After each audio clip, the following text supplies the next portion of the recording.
So, ito na yung gagamitin ko to demonstrate yung basic analogy ng mga iba-ibang systems. Okay? So, we have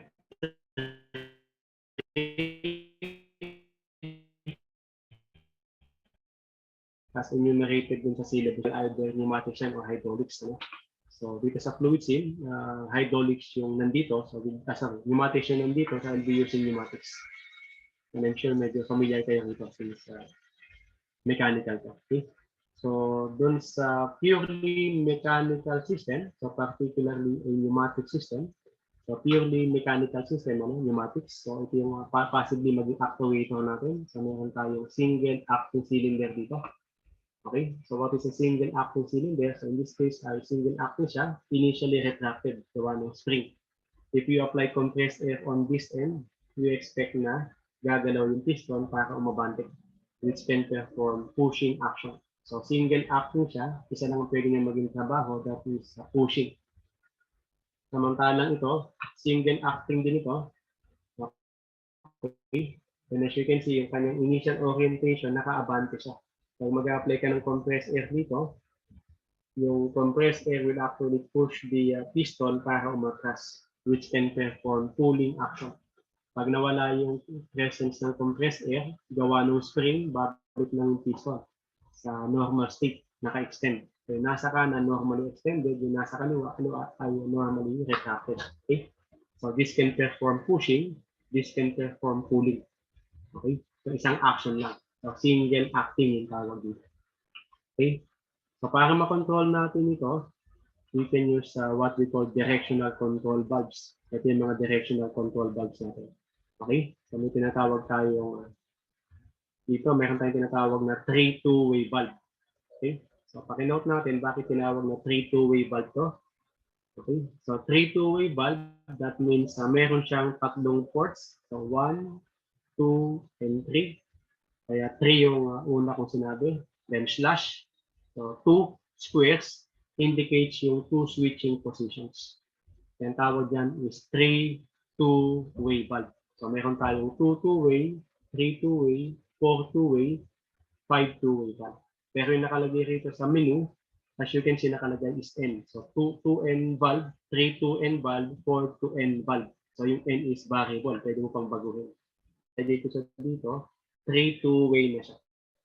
So, yung 2 na pangalawang numero indicates yung switching position o yung number ng square. Okay? Pwede ko siyang i-modify pag gusto ko. Halimbawa, ginawa ko siyang close yung pangalawang square. Tapos sa pangatlong square, ginawa ko siyang ganito. Okay? So, this becomes the 3-way valve. Tatlong port, 1, 2, 3, tatlong switching position. So, tatlong square. So, instead na 3-2-way, it becomes a 3-3-way valve. Okay? So, 2-2-way plus 3-2-way valve. Ito is a 4-2-way valve. So, pumili ako. So, pwede ko siyang palitan din kung gusto ko para maging 4-3-way valve. I could make this a 4-3-way valve. Okay? So, ito yung tinatawag natin na directional control valves. So, directional control valves. So, for now, ito muna ipapakita ko sa inyo.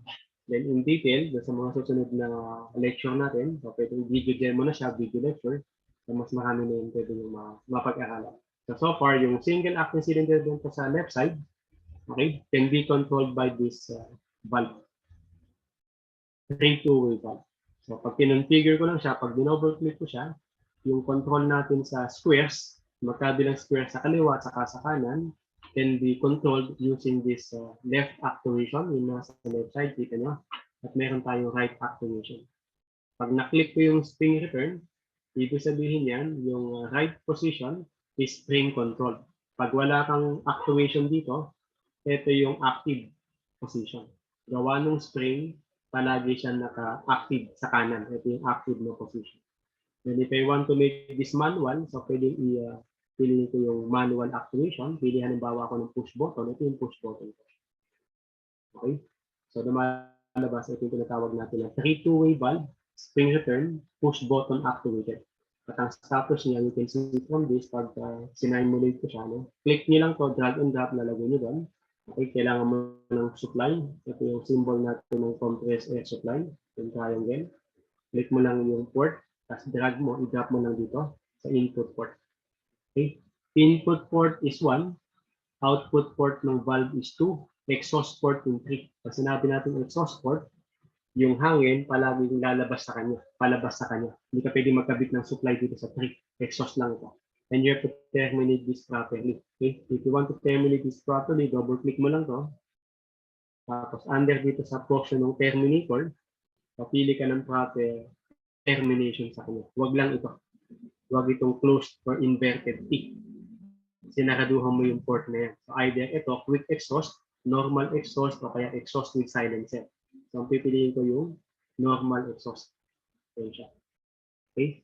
So ito yung basic natin na pneumatic circuit. Okay? So tanggalin ko lang ito. The basic pneumatic circuit yan. So pag sinimulate ko siya, as you can see dito, sinimulate ko siya. If I press this, abante yung cylinder natin, di ba? So yung compressed air is represented by this dark blue. At yung compressed air na yung tinulak niya yung piston, kaya siya nag-fully extend. Pag nirelease ko siya, pag nawala yung compressed air, tinulak ng piston yung hangin, palabas dun sa port 3, kaya siya nag-exhaust. Okay, tinulak siya gawa ng string, at yung piston bumalik sa normal state. So habang pinipindot mo to, yung cylinder can perform pushing action. Yung pagbalik sa normal state, gawa lang siya ng spring. Kaya ang trabaho ng cylinder na yan, tagatulak lang yan. Okay? So, pushing action lang to. Samantalang yung kanina, kung ibabalik ko yung isang cylinder kanina, yung sinabi natin single acting din, diba? So, ito yun. Kung ito yung gagamitin ko, pwede rin naman natin pag-connectin ng sabay, sabi ko ito. Okay? So, pag sinimulate ko, as you can see, so, yung nasa left side can perform pushing, yung nasa right side na cylinder can perform pulling. So, makita sila ng trabaho. Sa nagtutulak, isa yung bumabata. Okay? Pusher at saka puller to. Yung hindi user, no? So, pusher and puller. So, single acting cylinder. It's a purely pneumatic circuit yung pinakita ko sa inyo. Okay? So, isa isang purely mechanical system, so pneumatic system, so meron tayong supply, meron tayong controlling element, at meron tayong output o yung load. Okay? We can also have this indirectly controlled. Gusto natin indirectly control, so para mas kompleto, ito yung tinatawag natin na indirect control. Yung pinakita ko kanina, direct control to. As you can see, direct ang kinokontrol ng 3 two-way valve na push button yung ating cylinder. So, direct control yung tawag dyan. Okay? So, direct control yung tawag dito. Sa electrical, ito yung counterpart niya. Okay? So, 24 volts, 0 volt, ito lang siya. So, gamit tayo ng switch, kamukha na natin yung circuit kanina sa PowerPoint. Ibang symbol ang ginamit dito. So, ito yung ISO standard. So, DIN ISO standard. Okay, so naka-vertical yung mga components o yung mga symbols natin. Okay, so ito yung supply. Analogous dito. Okay, ito yung switch. Analogous dito sa valve natin. Ito yung lamp. Analogous dito sa piston. So, pag sinimulate natin yan, so ito pag pinrest ko, yung dating valve na naka-close, ito yung medyo baliktad lang ng konti, di ba? Sa valve, pag naka-open yung valve, pag naka-close yung valve, sarado siya, ibig sabihin, walang dadaloy na compressed air. Kaya hindi aabante yung cylinder. So, para dumalo yung hangin, kailangan buksan natin yung valve. Kaya pag pinrest ko to, bumukas yung valve, 1 hanggang 2, lumusot yung hangin, umabante yung cylinder. Okay? Sa electrical, medyo baliktad ng konti. So dito, hindi dadalo yung kuryente since nakabukas yung contact. Kasi pag open yung contact o open yung switch, walang dadalo na kuryente. Kailangan i-press mo yung switch para mag-close. So pag nag-close siya, doon dadalo yung kuryente, saka pa lang ilaw yung lamp. Okay, so medyo baliktad ng konti yung logic. Ito normally closed na valve. Ito normally open na switch. Pero it has the same effect. Diba? Pag naka-normally close yung valve, walang pressurized air, naka-attract yung ating cylinder. Naka-open yung contact, walang kuryenteng dadaloy, naka-off yung lamp natin. So, pag pinrest ko to, abante. Diba? Pinrest ko to, ilaw. Halos parehas lang sila. Ang tawag sa ganitong circuits ay direct control. No? So, tinatawag natin itong direct control o direkta. Nako-control natin. Okay? Then may tinatawag tayong indirect control. Ano yung indirect control? Sa pneumatics, pag indirect control, ito siya. So, pag indirect control, ito siya. Okay, modify ko lang yung 3-2-way valve na to sa halip na manual.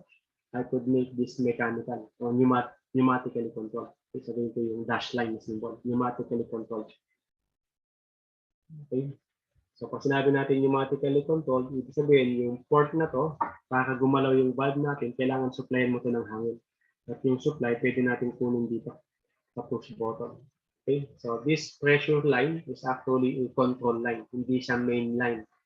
Okay, so sinabi natin main line, yun ang main na linya na kumokontrol sa actuator natin. So ito yung heavy line or main line. So tama yan. Pero dito, mas maganda kung control line yung gamitin natin.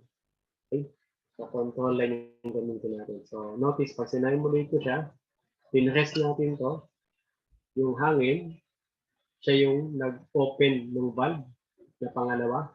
Tapos yung hangin na to, na lumusot, siya yung nagpa-abante sa cylinder. Ang tawag dyan, indirect control. Okay?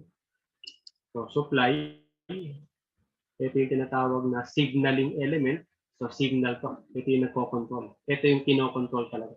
Yung pinaka-controlling element mo. Ito yung actuator. Okay?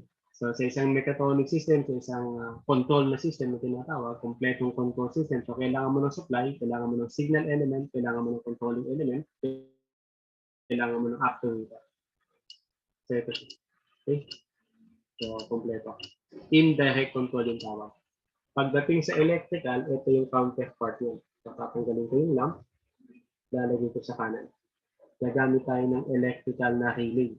Gagamit tayo ng relay para siyang mag-control dun sa ating lamp. Ito yung symbol natin na relay. So, a relay is actually an electromechanical na device. No? So, meron siyang coil na pwedeng mag-serve as the electrical load. So, meron siyang coil. Okay? So, ito halimbawa yung label natin. So, K ang typical symbol sa relay coil, pati contact. So, K1. Tapos yung coil na yan, pwede niyang makontrol electromagnetically yung contact niya. Ito yung contact niya, halimbawa, normally open na contact. So, K1. Okay. So, ito yung counterpart sa electrical side. So, pag sinimulate ko yan, you can see yung action ngayon niya. Okay. So, pag pinarest natin to, energize na yung coil, tapos yung contact ng coil na K1, siya yung magsasara, siya yung magkocontrol ng lamp natin para umilaw. Okay. Sa actual application, pwedeng magkaiba ng supply siya, no? So, pwedeng hindi naman 24 volts. But since simulator yung gamit ko, I could actually use an independent source. Pero pwedeng same lang din yung value, 24 volts. So, as you can see dito, independent yung dalawang circuit natin. Okay. Ito yung signal element, ito yung pinaka-controlling element, tapos ito yung output natin, yung lamp. Okay, paparehas lang nito.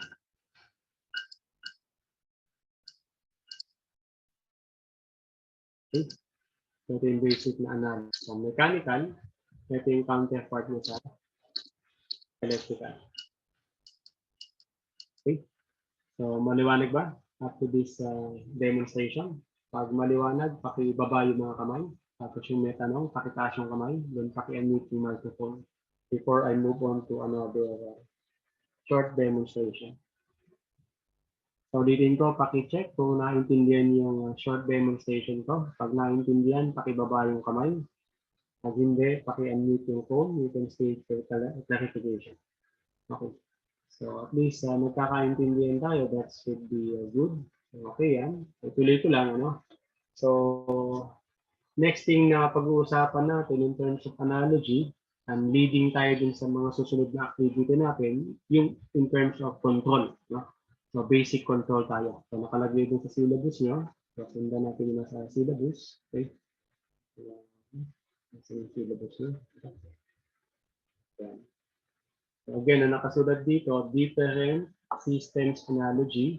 So, mechanical, tapos electrical, then electronics, diba? And actually, may software programming pang nakalagay. So, yung software programming, again, in microcontroller, for next meeting ko siya i-discuss. So, dun muna ako sa mechanical, electrical. Then later, mamaya, discuss mo ng konti yung electronics. Okay, so moving forward tayo dun sa analogy, mechanical, electrical. So simulan natin yung basic analogy in terms of control. Okay, since na ipakita ko dito kanina, dun sa fluid scene, via fluid scene, pinakita ko sa inyo yung basic na control, direct control, tapos indirect control. Diba? So direct control, tapos indirect control.